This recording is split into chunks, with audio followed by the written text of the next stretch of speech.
Hey everyone, I am very excited to be giving my first in-person talk in almost 2 years. So today I want to share with you some of my recent work around how do we get like HCI, human-computer interaction professionals and AI engineers to sort of collaboratively design human AI experiences.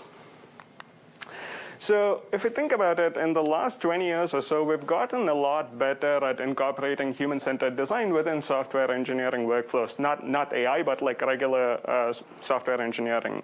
We've created new roles, expertise, developed tools, and design processes to kind of really drive software design based on human needs. User experience designers who are kind of trained at understanding human behavior and usability and designing graphical user interfaces, they usually work with end users to identify their goals and needs and challenges. These designers then create software design solutions to address those needs and challenges and hand them off to engineers who are experts at writing software code. To make it a bit more concrete, let's imagine designing a phone unlock user experience by taking a human-centered approach. It's a very simple example, but it kind of helps you understand the message. So if you are a designer, you would first try to identify when, where, and how people are using their phones and what their security concerns are. You will then derive a set of design needs, like the user experience should be like quick to unlock, and it should require low cognitive effort to remember.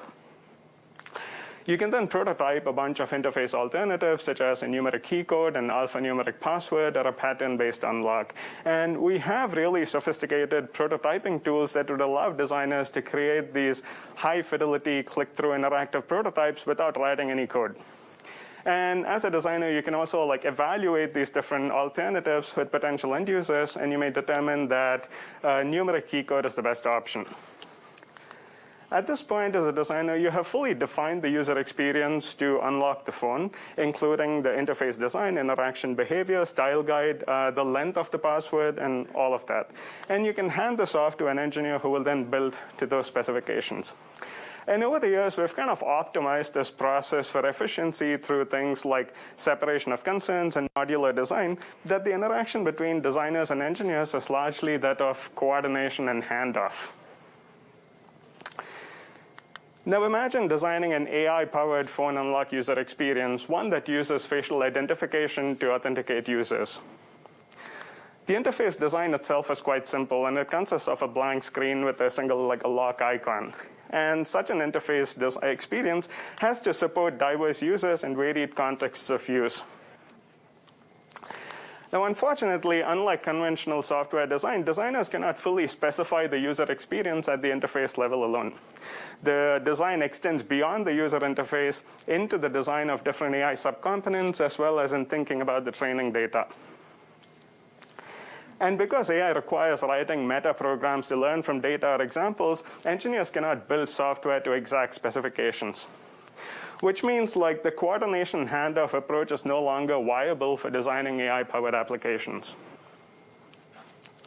In fact, if you look at recent literature in the HCI community, they've surfaced a number of challenges where designers find it really hard to understand AI capabilities. Prototyping AI interfaces is really challenging. They cannot use this fail fast, fail often approach to prototype AI-powered interfaces. The current machine learning workflows don't really take into account the data needs for these machine learning applications, and engineers often treat data as non-technical. And lastly, engineers and designers have different priorities and incentives, which makes it really, it introduces a lot of friction for them to collaborate at this intersection. So in the last couple of years, I've been looking at how might we support designers and engineers to kind of work together to co-design these human-centered AI experiences from the ground up. And today I'll share with you 3 different projects that I've been working on in answering these questions. The first few are a bit more qualitative, more formative need-finding type of work. And then I'll share with you a prototyping tool that I developed for designing AI-powered applications. Yeah, so the first project is about, we were looking at how do industry practitioners currently build human AI systems. Now, companies like Microsoft, Google, and Apple have been putting out all these design guidelines for building human AI applications.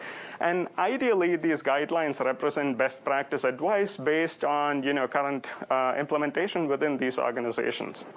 So we use these guidelines as a starting point to kind of understand, how are practitioners, putting these guidelines into practice? How are they operationalizing them within their software design workflows? So we collected a total of 280 design guidelines and did an affinity diagramming exercise to kind of identify what are the key components and tasks involved in building human AI applications. The good news is the guidelines do talk about centering people not just in the user interface and interaction design, but also centering them in the design of AI behavior as well as in designing the training data needs. So with regard to data, these guidelines prescribe that we consider people when we're thinking about data needs, how we collect data, how we label data, as well as user privacy and security. So an example would be we should consider what information would a human need if they had to perform a task.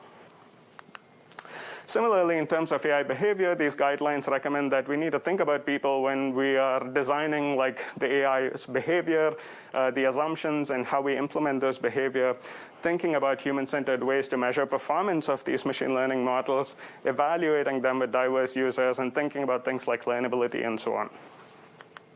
So an example would be when designing automation, we should consider if a human were to perform a task, what assumptions they would make. And lastly, these guidelines prescribe that when we are building these AI experiences, we need to think about what kind of input should we expect users to provide, how should we present the outputs back to the end user, and how do we integrate AI into human tasks. And also in dealing with AI's uncertainties like explainability, feedback, and failures. So one of the guidelines talks about thinking whether to automate or augment based on how well the AI performs. And across all these layers, the goal is really to see that we align these experiences with people's task models, that is how they perform the task today, their expectation models about what they should expect the AI to do for them or what they expect the AI to do for them, and the interaction model or how they expect to interact with these AI subcomponents. So using this model as a guide, we did an interview study with 21 industry practitioners from 14 different organizations. Participants included software engineers, UX designers, product managers, data scientists, and research scientists. We recruited them through our network and then through snowball sampling. Each interview lasted about 60 minutes. And we coded this data using standard qualitative coding methods, in vivo coding, and then we conducted this memoing activity over an extended period to kind of synthesize the findings. Before I talk about the key findings, I just want to give you an overview of the organization structures. So within larger organizations, you usually have these core AI research teams who typically work on foundational AI research and coming up with new AI capabilities. And they may also have core UX teams and in-house legal and domain experts. And oftentimes, these large organizations also have these bridge teams who essentially take the outputs of core AI research and create demos and prototypes for tech transfer to product teams. So up until this point, you don't have product users involved in any of the decisions that go on here. And then larger organizations have multiple product teams. Smaller organizations may have just one product team. And each product team typically has a manager, back and front end developers, as well as UX people. And all of these organizations work with third-party or external entities. For smaller organizations who don't have in-house AI developers, they make use of third-party AI services. But they also, all these organizations, make use of data annotators, university interns, as well as test users. So I'll talk about, in the interest of time, I'm going to talk about two findings from the study.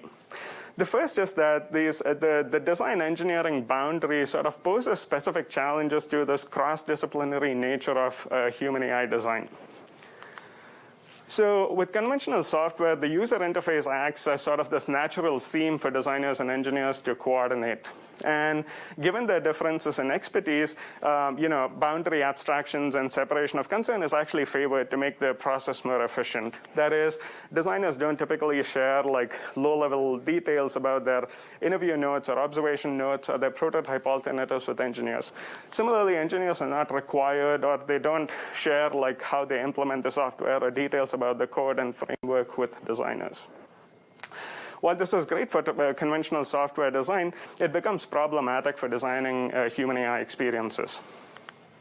Specifically, the abstraction boundaries between designers and engineers kind of introduces this knowledge blindness. That is, when creating these core AI capabilities, engineers don't have a full understanding of the human task model or their interaction model or what they expect the AI to do. And what ends up happening is they end up building all these capabilities that may not really align with what people want. In this example on analyzing videos, one of the participants says, people would just go off in weird directions, get obsessed with trying to identify guns or something that really wasn't important to what we were doing. Similarly, the designers experience technology blindness. That is, they don't fully understand the capabilities and limitations of these different AI subcomponents, and there's either under trust or over trust in what AI can or cannot do. An example would be like the Twitter's image auto-cropping example, where there was no interface affordances for them to manually crop these images. And as you can see here, with conventional software, the designers are used to building these screen-to-screen flows. But with AI, the probability space is much more widely open. They need to understand the failure cases, the confidence, and how to deal with confidence scores and thresholds. Second, because of these boundaries, designers and engineers tend to work rather independently, which leads to sort of committing or concretizing their design choices even before they align the AI and UX. And this leads to a lot of friction at the boundaries. So with, like I mentioned in the earlier example of the phone unlock thing, the designer creates these final specifications before handing off to the engineers. But that becomes problematic in this case. So one of the engineers comments about this, saying they would just hand off these design documents to the engineer and say, implement this. It felt particularly extraneous when it got very granular, and it was not the best medium to describe the desired behavior. Similarly, engineers also finalize, or you spend months building these machine learning models and then go to the designers and say, hey, can you find a place to integrate this into your product? And that doesn't work either. So in this case, I think the team was working on some kind of a taxonomy for classifying videos. So they would build this whole thing and go to the designer and say, hey, find a place to put this into a voice assistant in this case. So they have their own taxonomy on what kind of information they're looking for, but for users, it doesn't evoke a response. And the third problem is these boundaries restrict collaboration really, because designers and engineers don't know the process about, designers don't understand the engineering process, engineers don't know a lot about the design process, which means it's hard for them to identify opportunities to work with each other or to give inputs or collaborate. So in one example, we had a designer say, it seemed very odd to me that as designers, we were not invited to the data annotation sessions. So we had to invite ourselves just to talk to the domain experts.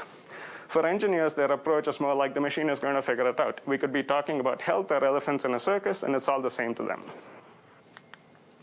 And the same problem happens on the other side as well, where designers have their own priorities and are focused on products and end users, which means they're not incentivized to really work on these core AI effort that goes on. So what ends up happening in a lot of these organizations is an AI-first design workflow. That is, you have machine learning engineers and researchers creating these new AI capabilities and then asking design or product teams to integrate this into the product. And as we've seen as an example in the gender shades paper, if we discover after the fact that these models don't work for certain subgroups of population, not only will it require costly rework to fix these issues, but people are already harmed. So in addition, we also saw that some teams, yes? Can you go back a slide? So in that case, like the gender shades, how would involving UX design earlier have solved that problem versus just the engineers didn't do their job of making sure that the vision systems they were doing worked across the population? Yes, but also like thinking about the representativeness of data, that is something that UX teams could have supported them with. But isn't this the thing we should expect engineers to do independent of UX design? I'm arguing no. No? Yeah, I'm saying designers should be involved in efforts in... Yeah, I wouldn't argue that yeah. designers shouldn't be involved early in any project, but I also feel like there's some level that we should expect engineering to understand how technology is used to do their work. Yeah, I will get to this at a later point.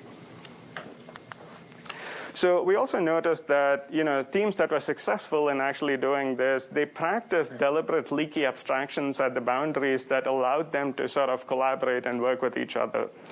And what I mean by that is rather than observing like these strict boundaries and separation of concerns, successful teams created these a number of these ad hoc representational objects and shared it with each other that would expose low-level design and implementation details with each other. And through these abstraction leaks, they were actually able to engage in like knowledge communication, design negotiation, as well as even like co-design and evaluation.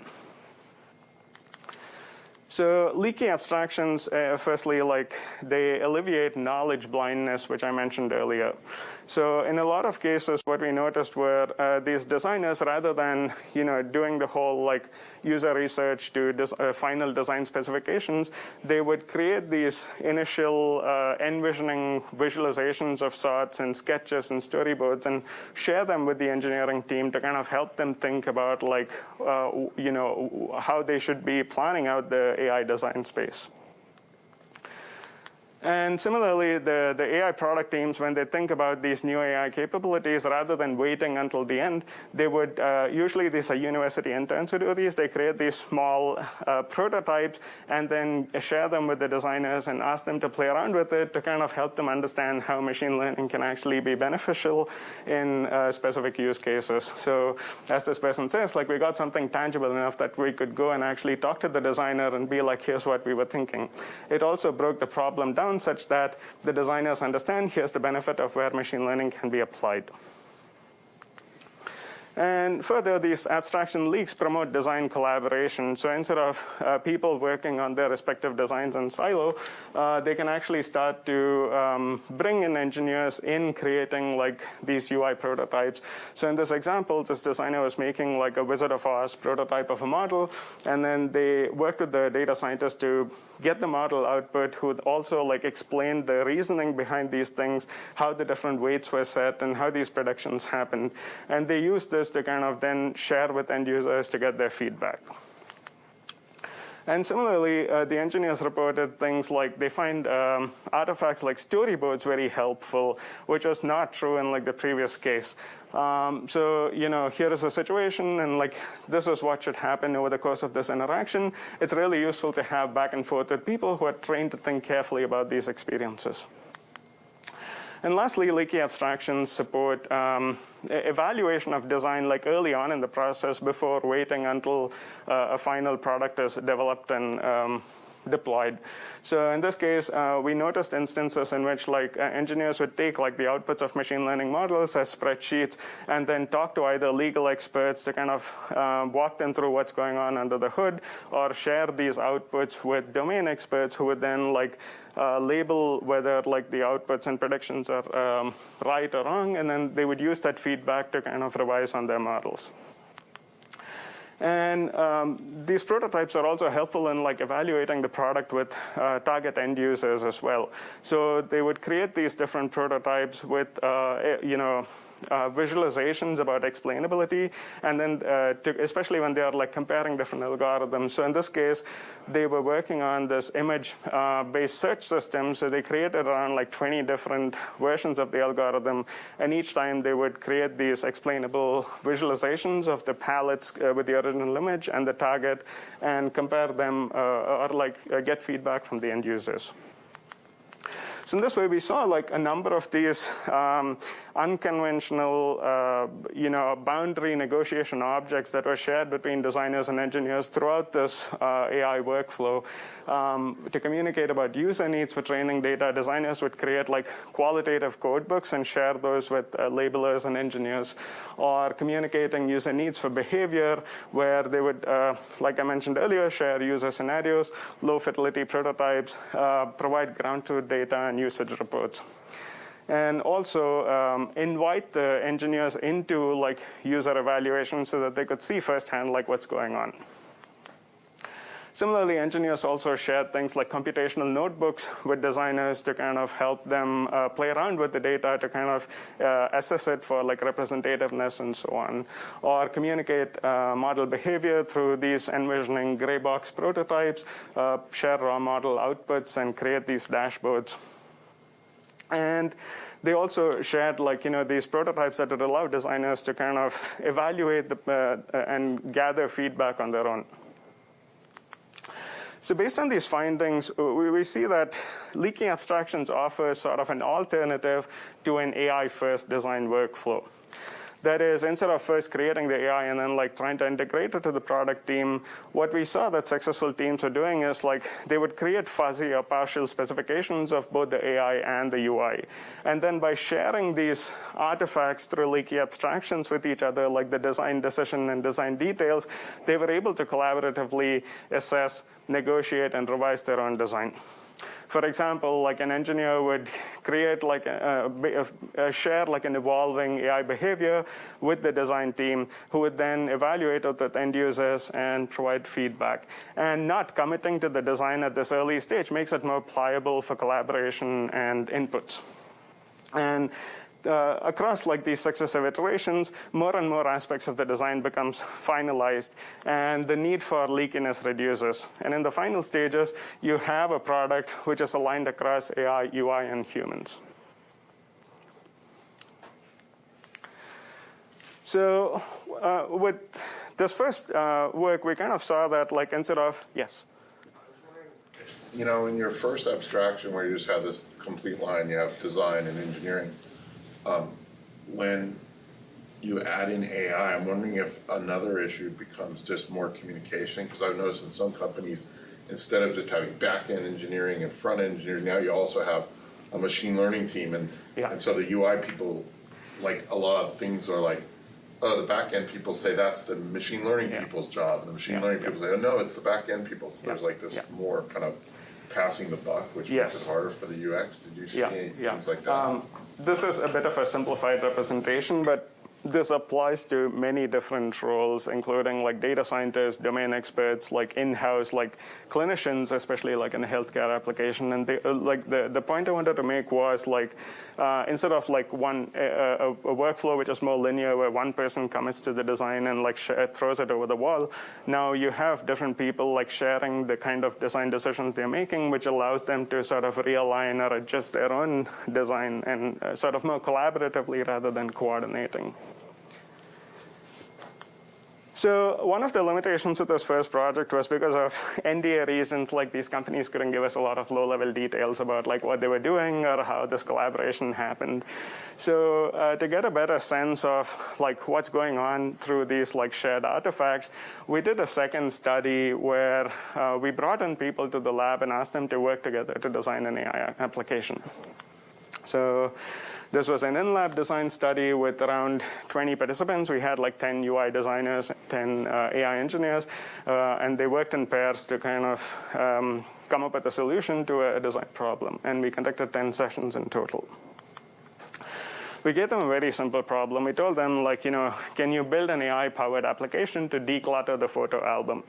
The problem domain is simple enough that everyone understands. Like we said, like, people are taking lots and lots of photos on their phones. Not all of them are useful. So can you find a way to like use AI to declutter this? And also, like, computer vision and image data offers like this rich design space to think about how to solve this problem.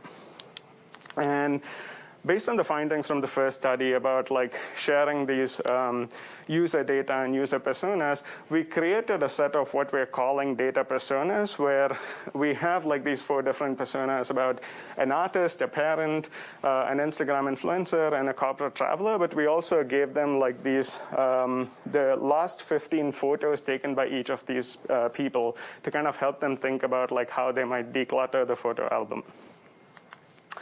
And again, we used the design guidelines that these companies are putting up to develop a protocol. This is a very simplified version, but the paper has the full details. The idea was that they would first work together to brainstorm ways in which AI can support decluttering the photo album.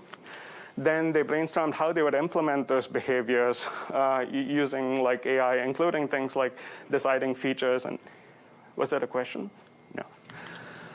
And then they would prototype the user interface for AI and specify the model APIs between the interface and the model's inputs and outputs, and then design for AI's uncertainties, including like error handling, explainability, failure, and expectations.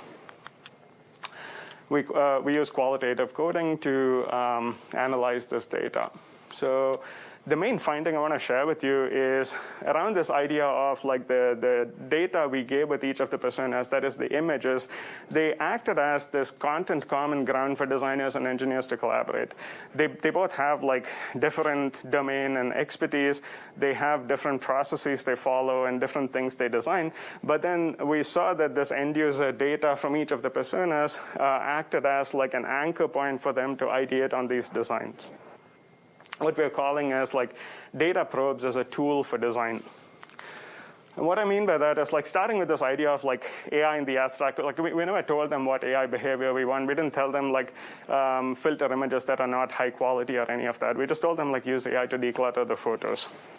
So using those individual data points from each of the personas, they started generating user scenarios about like why people may have cluttered photo albums. And using those scenarios, they kind of thought about different AI behaviors, like when we should detect and delete the photo, like as soon as they capture it at a later point of time, should we aggregate it and things like that. So in this example, like, the parent persona, like he's taken multiple duplicate photos of his fidgety kids, and like, so they talk about like, can AI identify duplicate photos and find the best one to keep? And then the engineer goes like, yes, we can cluster images based on similarity. So once you have this behavior that you want, in this case, like identifying, say, duplicate photos, then you need to think about how you're going to implement, like, what does duplicate mean for different personas. So to do that, again, like using the scenarios and the data points, these teams engaged in what I'm calling cognitive walkthroughs with the data and AI behavior to define these specific implementation details. So in this case, they talk about like, can AI figure out if there is an image that is significantly blurrier and then delete those? Like, so once you have these duplicate photos, then maybe some kind of ranking by quality, like blurriness, lighting. They even talk about like eyes closed, face and object detection, and so on. And they also use these data points to identify things they should not do. So in one of the teams, they were thinking about like deleting photos in which people were not smiling. And then the designer goes like, if someone had a stroke and they're not smiling, deleting those photos would be bad. And then the engineer says like, the model might predict that she's not smiling because of missing 2 of the braces. And once you have this implementation, the next thing is to determine like what inputs should people provide and what outputs you should return to the interface. And they brainstormed on like what the API should look like by creating user interface prototypes based on these implementation.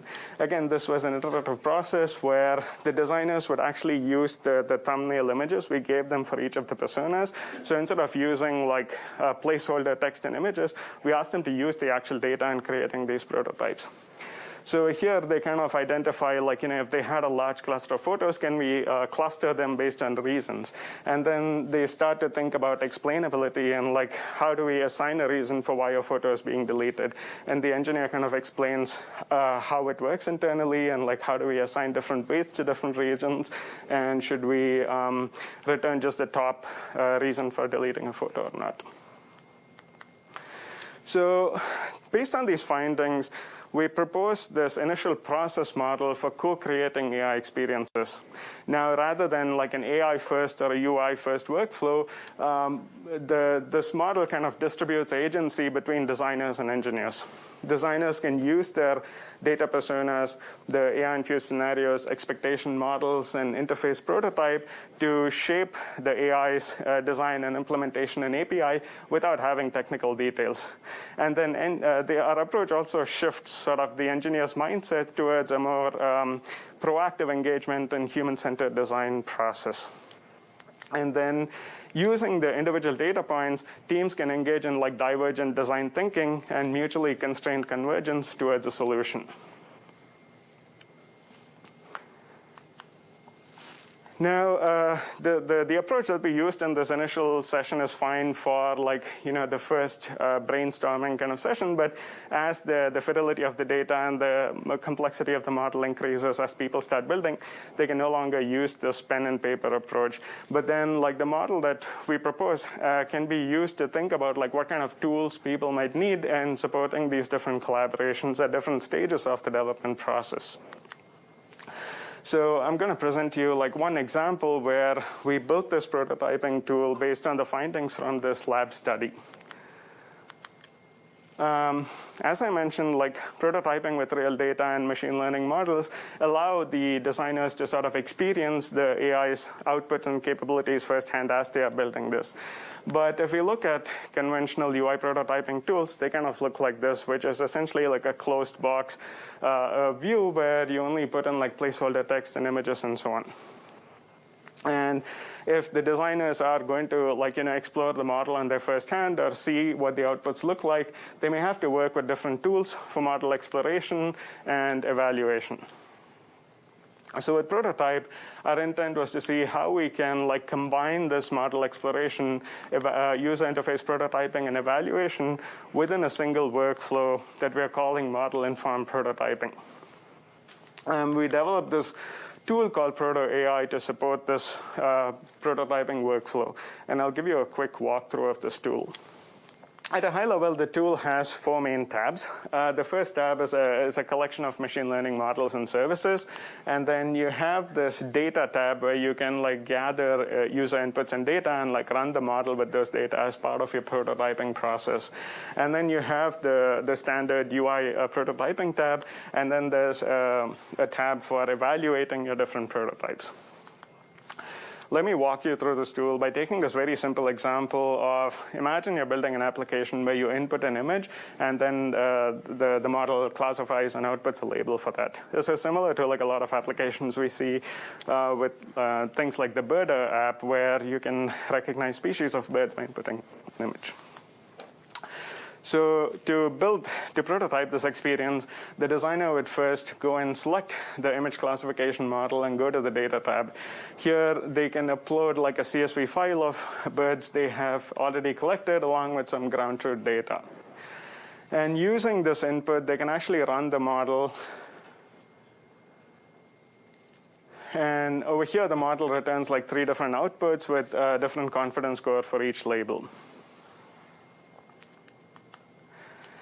Now, once they have this, they can then go to the UI tab and start to incorporate like the input data that they collected along with the model output directly in their prototyping process. So you have the standard user interface controls like a text box and label and things like that. But you also have this data elements tab where you can drop in like the photo of the actual bird and also like the label that the model returned. And once you do this, you can if you go to the data previews tab, now you see what the interface looks like for all of the input data that you had in the data tab. And because you supplied ground truth label, Proto AI automatically tags erroneous instances with errors, which you can go and like debug and analyze. So in this case, I think there are like 3 instances where the label that the model returned does not match the label that the designer inputted as ground truth. Then now, okay, one thing I forgot to mention was like the labels that had errors, the confidence scores were less than 60. So now what they can do is they can start to, yes. So what the designer is doing here is they also add the confidence score, and they can, and this is meant for them to debug so that they can go look at like what's going on in these erroneous instances. And this is where like the confidence score, for instances where the confidence score is less than 60, like the model doesn't perform very well, or it's an error. So now they can go and start to implement like mixed initiative design, where they can create a new interface state and add a condition where if the classification accuracy is like less than 60, then you show this new state.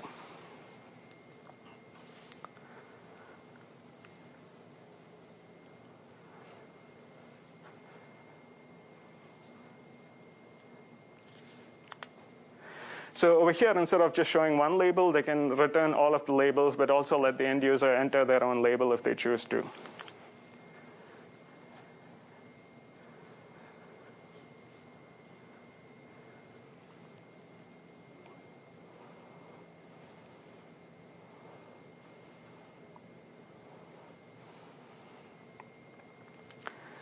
And with this, if you go back to the previous tab, now you can see that for instances which have like errors, it shows the new state. So it kind of lets the designer play around with these different model outputs and set thresholds and design different states of the interface for different types of uncertainties. And the designer can also, like, because they have the raw model output, they can think about presentation aspects like the API, like what format should the model return the output? Should it be like a numerical score, or whether do you want to categorize it into high, medium, low? So like these are things that the designer now has the flexibility to work directly in based on what the interface needs are. So here I'm just adding a categorical column with high or low based on the accuracy score. And then in addition, like, if you have multiple data points on a screen, you can actually set the data context of the screen. Instead of having like one image over here, I'm saying all of the images for a persona. And we have these widgets that help you present like explainable output. So like this is the best photo, and these are the other three options and things like that. And yeah. So in summary, like with Proto AI, the designer can kind of leverage the full advantage of like this vertical prototyping, starting with raw data, running the model output, and evaluating and designing iteratively. They can supply their input data, directly make use of the features and model outputs. If there is ground truth data, they can also use that to compare what the model is doing and create these derived columns. And using this, they can kind of facet the data in different ways and create different interface states based on different kinds of AI errors. And you can imagine something like this being used to evaluate the Twitter's biased image cropping issue, where the designer could have taken like the saliency image model and then like inputted like different data with different salient points and tested for how well the algorithm performs. Or if you want to do something like Netflix movie recommendation, you can think of supplying input data with different personas and with different prior history of what kind of movies they watch. And that can be used to sort of prototype like learnability or learning over time. And as I showed today, you can think of creating like these mixed initiative designs such as ambiguity widgets. So far, like in this talk, I hope I've convinced you that rather than like an AI-first approach where the engineer just hands off this black box view, a closed box model to the designer, we can rather take a more collaborative approach where the AI and UI components are sort of designed in parallel. So building on this work, I am interested in continuing to think about like these different layers in this application stack. The thing which I'm currently working on is in thinking about like this idea of like data personas and how they can inform the training data for these machine learning models. And I know there's some parallel work going on at Stanford around like data-centric AI. I still don't have a clear understanding of what that is, but hopefully this will converge at some point. So right now, if you look at machine learning textbook, it's usually like acquire an initial data set. And then there's some work on thinking about like how do we document and like make the data characteristics more transparent for other users, or like in analyzing the data we already have. But what I'm interested in is in seeing how we can bring together all these different people with different expertise to kind of define these data personas, which can then inform the training data needs. And in the AI model and behavior space, I'm very much interested in thinking about how do we measure performance. And this is a bit of a challenging problem. So currently, if you think of like a speech recognition thing, like the way you measure performance is like word error rate, but that doesn't really capture things like demographics, sociocultural context, resource availability, and policy and regulation. So I'm interested in seeing how people with different expertise can come together in defining fair performance metrics, and what kind of tools do we need to support this collaboration process.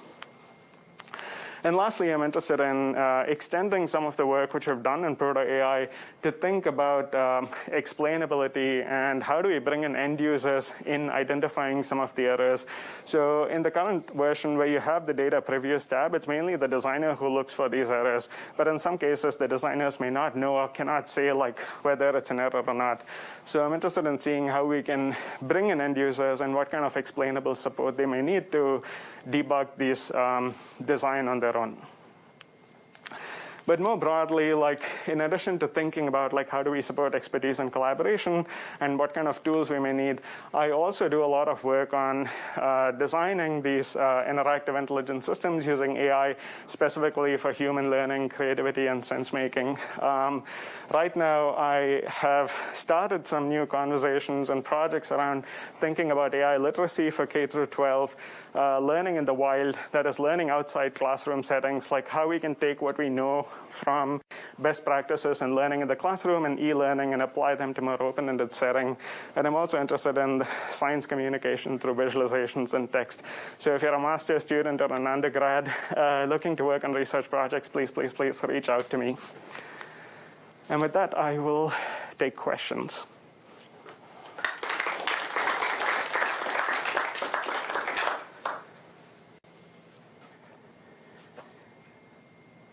Yes.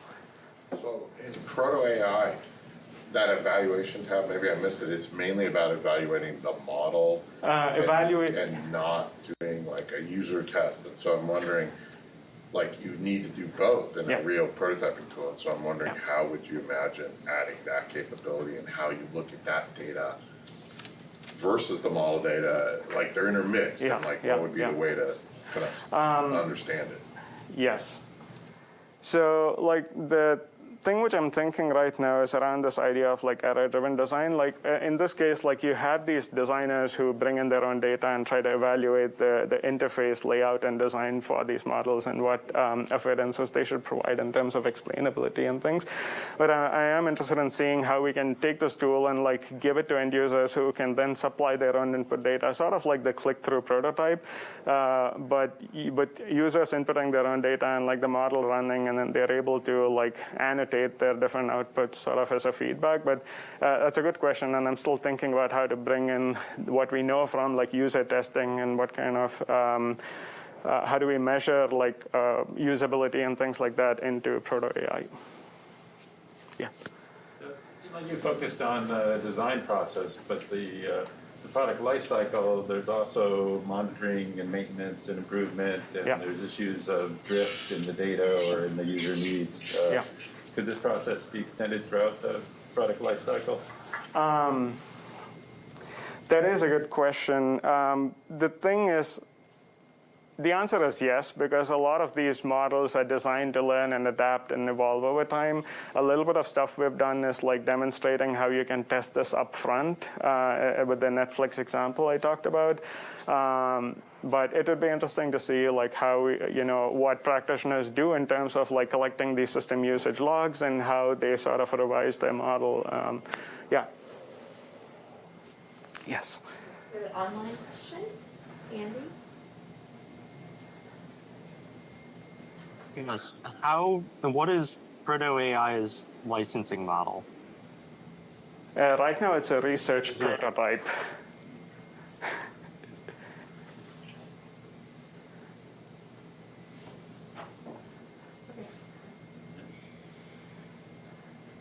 That was my question. I was may just curious what the status of it was. Is it planning to become like a public company or?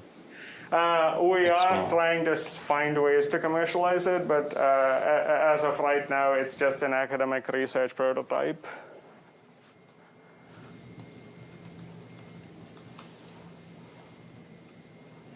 Yes. So a lot of the examples you used vision or image examples. Yeah. I'm wondering if you were using other domains such as like speech or Yeah. other, like, your thoughts on how that would change. Yeah, I am interested in text as well. And I've built a few systems using text and machine learning. So I'm interested in seeing how, if you're talking about the process of like proto AI, I don't think that would change much. But obviously, like the kind of augmentation or like visualization you support for text is going to be very different. Chin Yang, who is now a faculty at Cornell, like they have done some work on like conversational interfaces and sketching natural language processing along with collaborators at Microsoft. So I think in the future it would be interesting to see how we can bring in some of like their findings into a tool like Proto AI. Yeah. How do you extend this when the user is doing like feature learning, like where they have to give a few examples and the model will customize to them? So the way we are doing it right now is like when you supply the initial input data, you can kind of facet the data by different people and how much data they provide. But it would be interesting to see how we can extend this to more cases in the future. Like at this point, we were just interested in seeing, like there's no tool that does this vertical end-to-end prototyping now. Like it's usually like the interface prototyping and everything else is like a closed box, separate thing. But I agree there are like many ways in which Proto AI can be extended to support different AI experience design use cases. Have you thought about how you use multiple models at once? Because I didn't really get that in the interface. And then more importantly, beyond, kind of similar to the other question, how do I get the multimodal interfaces? Or is this really just for kind of GUI interfaces that have one piece with a recognizer?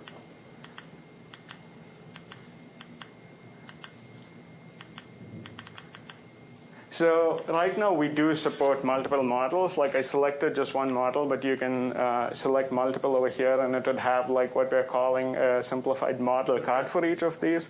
So you can actually leverage multiple features into the design, but I haven't thought about like multimodal inputs yet. It's right now just like a UI, a GUI prototyping tool. Yes. Another online question? Hi. Yeah, thank you for the talk. Yeah, I'm Joey, currently a research intern with Professor James Lindy. So it's also about the Proto AI.